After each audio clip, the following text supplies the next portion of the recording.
నా 73 ఏళ్ల నా జీవిత అనుభవం చెప్తున్నానండి.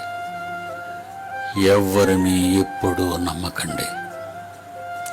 చివరికి స్నేహితుడిని నమ్ముకుంటే వాడే మన కొంప ముంచేవాడని దేవుడు కూడా చెప్పాడు. ప్రాణ స్నేహితులండి, ప్రాణం. ఎవరిని నమ్మకపోయినా స్నేహితుడితో చెప్పుకోవాలండి మన కష్టాలన్నీ అంటారు మన వాళ్ళు. కానీ దేవుడు స్నేహితుడి గురించి ఏమంటున్నాడో తెలుసా? స్నేహితుని యందు నమ్మిక ఉంచవద్దు. ముఖ్యము very very very important friend అనుకుంటావేమో నువ్వు. ముఖ్య స్నేహితుణ్ణి నమ్ముకొనవద్దు. నమ్మకండి, వాడే కొంప ముంచుతాడు.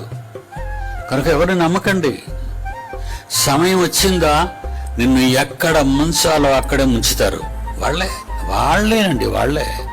నువ్వు నమ్మిన వాళ్లే, నీ ప్రాణం అనుకున్న వాళ్లే, నీ ప్రాణ స్నేహితులే. బైబిల్ ప్రకారంగా చెప్తున్నాను నేనంతా, నా సొంతంగా నేనేం ఊహించి చెప్పటం లేదు. తియ్యగా మాట్లాడే వాళ్ళని నమ్మకండి. తండ్రి పనిలో ఉన్న వాళ్ళని నమ్మండి.